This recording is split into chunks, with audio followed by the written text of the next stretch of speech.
The story begins by introducing a man named Jemmy, who is not alone. He is accompanied by his colleague, Luis. It seems they are heading for a secret mission. It turns out that both of them are hitmen who have never failed a mission. Luis is ready. Currently, they've received a new target and are undercover as police officers. Their target this time is the most ruthless gang leader. Without wasting time, they execute their mission swiftly and cleanly, making it look like the target died in a robbery. Sir, if we could just come in for a minute. Right now, I'm loving it.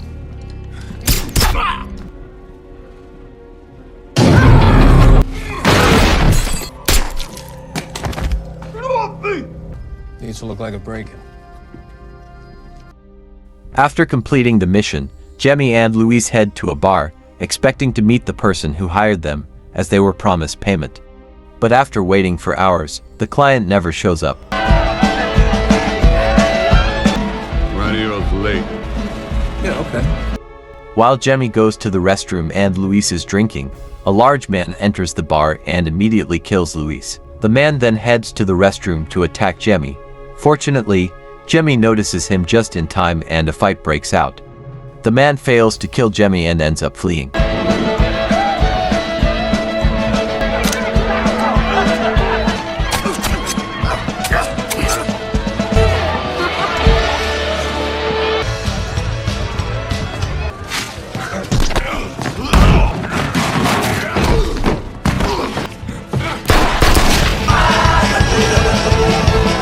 Jemmy returns to the bar, shocked to find his partner and best friend Luis dead.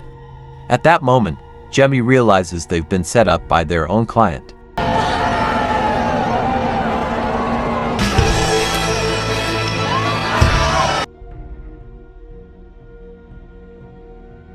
The next day, a central detective named Lee arrives in town to meet with the local police chief. After they meet, Lee asks for permission to investigate the gang leader's death. The police chief takes Lee to the autopsy room to see the gang leader's body. There, the chief asks why Lee came all this way for this case. Lee explains that the gang leader used to be his partner back when they were both police officers, before he left the force and became a gang leader. XWDCPD, Detective Gray. Still evidence from a case he was working. While in the autopsy room, Lee accidentally sees another body and asks about it.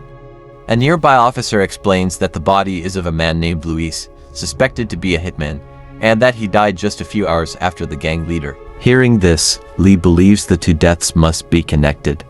He immediately contacts headquarters to find more information about Luis. From there, he learns that Luis had a partner named Jemmy. With help from the central office, Lee obtains Jemmy's phone number and contacts him.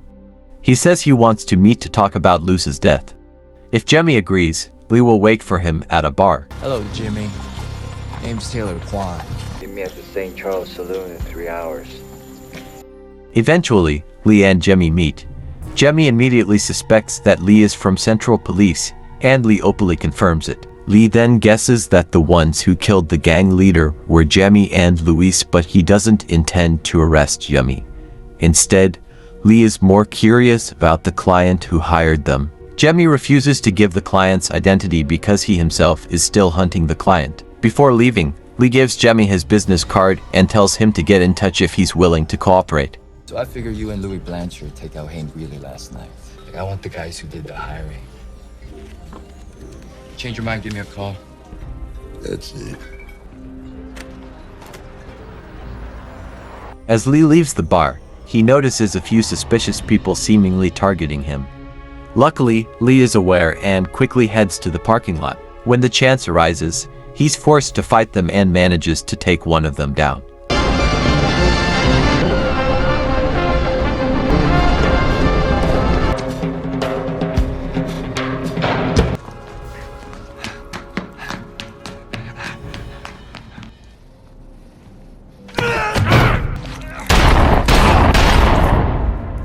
Lee is shocked to discover that the attacker is actually a police officer. While Lee is caught off guard, Jemmy appears just in time to save him.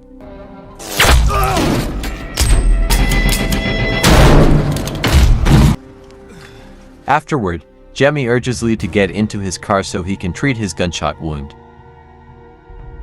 Jemmy takes Lee to his daughter's tattoo shop. Before entering, Jemmy asks Lee to wait while he asks his daughter for permission. Jemmy's daughter used to be a doctor but now works as a tattoo artist.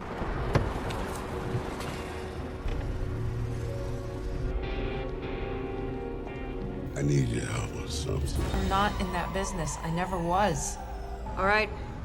Whatever, let's get him in.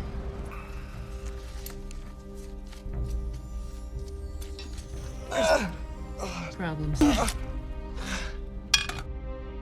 After Lee is treated, Jemmy invites him to track down the client who set him up. Jemmy says he's only willing to work with the police to find the client's whereabouts. Lee then asks for the client's name and description so he can ask the central office for help. Once the information is given, Lee contacts headquarters and successfully locates the client at a wellness retreat. Hey, give me a speed check on Ronnie. The scumbag, who gives a He was shit? Where is busted he? paying Yeah, some I Turkish know. bathhouse I in the know French Quarter. exactly where it is. Lee and Jemmy finally arrive at their destination. Since Lee is still weak, Jemmy asks him to stay in the car while he goes in alone to meet the client. Inside, the client is receiving a massage. Jemmy enters and tells the masseuse to leave. He immediately confronts the client, demanding to know why he betrayed him and had Luis, Jemmy's friend, killed. The client swears he was only following orders from someone else, and if Jemmy wants, he can take him there right now. But as the client reaches for his clothes, he pulls out a gun and points it at Jemmy. Fortunately, Jemmy had already removed the bullets. Now Jemmy has the upper hand. Guns don't kill people. Bullets do. The client finally confesses that he was ordered by a well-known lawyer named Marcus.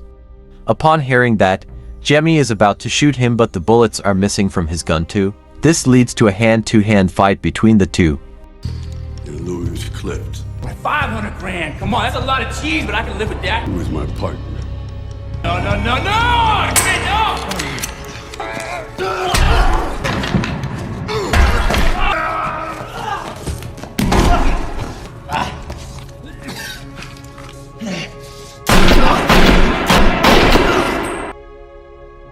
When he steps outside, he punches Lee because he realizes Lee was the one who had taken the bullets out earlier. Once they calm down, Jemmy explains that the client was only taking orders from a lawyer named Marcus, meaning they still haven't found the real mastermind behind Luce's death. The scene shifts to Marcus, the well-known lawyer the client mentioned. Marcus is seen with a large man named Gordon. It turns out Gordon was the one sent to kill Luis and Jemmy at the bar. But the real mastermind behind everything is their boss, a cunning businessman named Alex, who will do anything for money. We also learn their goal: to retrieve incriminating evidence hidden by the gang leader, a former cop killed by Luis and Jemmy. Alex then orders Gordon to head to the gang leader's hideout, believing the evidence is still there. Gordon arrives at the gang leader's hideout and ruthlessly kills everyone there. What was that about?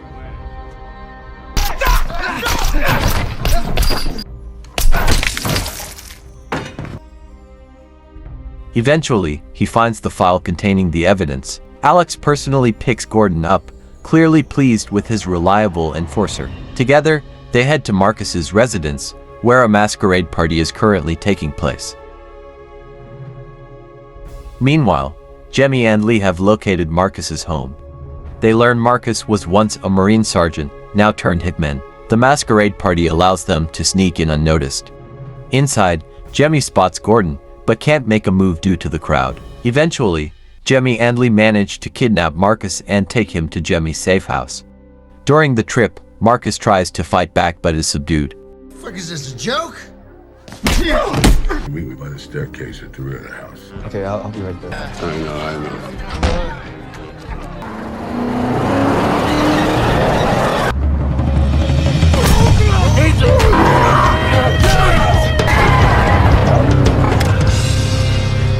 Nice going, odd job. At the safe house, Lee and Jemmy interrogate Marcus. Lee starts off gently, but Marcus remains silent. Frustrated, Jemmy steps in and begins torturing Marcus. You sure as hell want to talk to me. Ronnie Earl said that you did the hiring. Yeah, that you paid the money. You'll never make any of this bullshit stick. Finally, Marcus breaks and confesses everything. The mastermind is Alex, a corrupt businessman who bribes officials and cops to support his illegal operations like arms and contraband trafficking. The gang leader was killed because he kept evidence of Alex's crimes from when he was still a police officer. Luis was killed by Gordon, Alex's loyal right-hand man. Marcus also reveals he has his own copy of the evidence stored on a flash drive hidden inside the pendant he wears. After retrieving the flash drive, Jemmy plans to kill Marcus, but suddenly Gordon and his men storm the safe house. Jemmy and Lee manage to escape, and shortly afterward, Jemmy detonates a bomb he had planted, though Gordon survives the explosion. Slopey son of a bitch!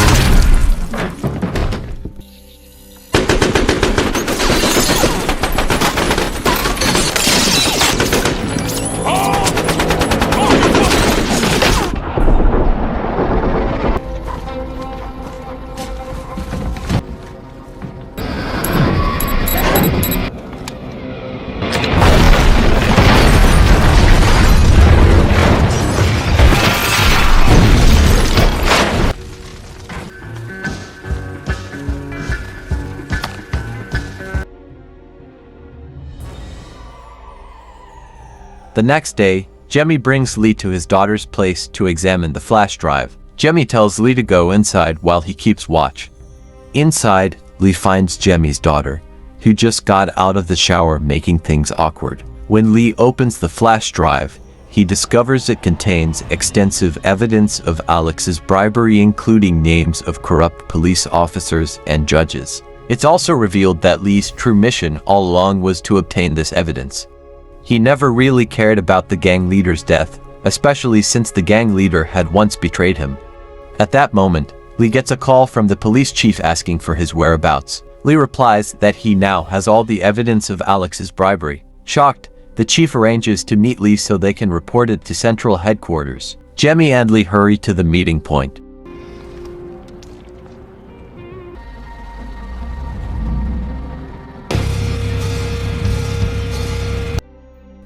However, just before arriving, they suddenly point guns at each other. Lee is afraid of being exposed for working with a hitman, while Jemmy says he never wanted to be involved with cops like Lee. Put a bullet to the head. I'll be waiting, Confucius. I'll be waiting. Eventually, Lee leaves the car and walks to the meeting spot under a bridge. When the police chief arrives, he pulls a gun on Lee, revealing that he, too, is on Alex's payroll. Just as Lee is about to be executed, Jemmy appears and saves him. Greeley and Blanchard are victims of the same group. Told you to go home. I know, I've heard the speech. We should have taken him in. On the way out, Lee sincerely thanks Jemmy for saving his life. You're setting me up the whole time. Soon after, Jemmy receives a call from Gordon, who has kidnapped Jemmy's daughter. Gordon tells him that if he wants his daughter back, he must return the flash drive. They agree to meet at an abandoned warehouse in the middle of the city. You got a good-looking girl. Got a few ideas on a flash drive. Looks like I have something you want. Hey, hold on a second. Someone wants to say hi. Good street power plant. And don't come heavy.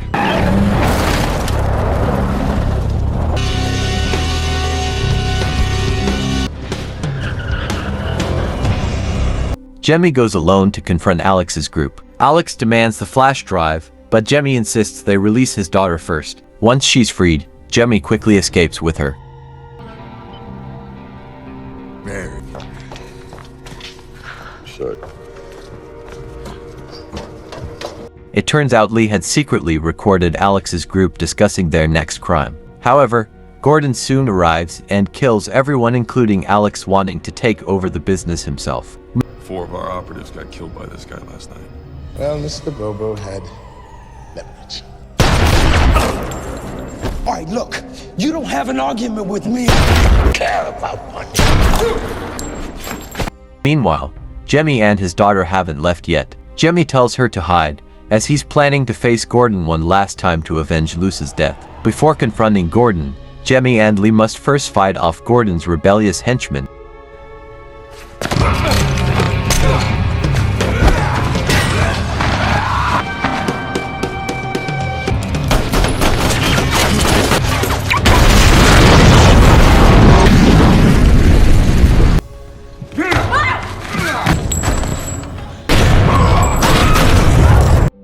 After defeating them, Jemmy engages in a brutal one-on-one fight with Gordon. During the intense battle, Jemmy stabs Gordon in the neck, and Lee finishes it with a final shot. Dedicated to the good men.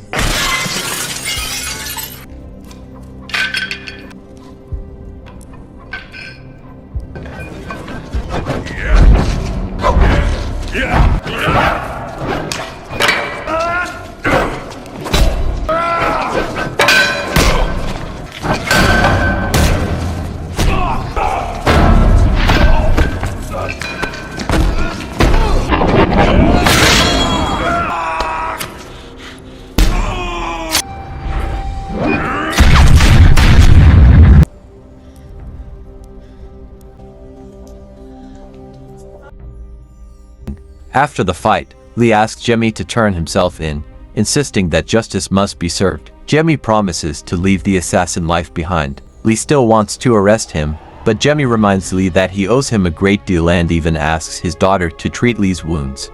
We still gotta sort out, you and me. By the law. Let's sort you out. Listen up. I'm gonna stay with him. Right.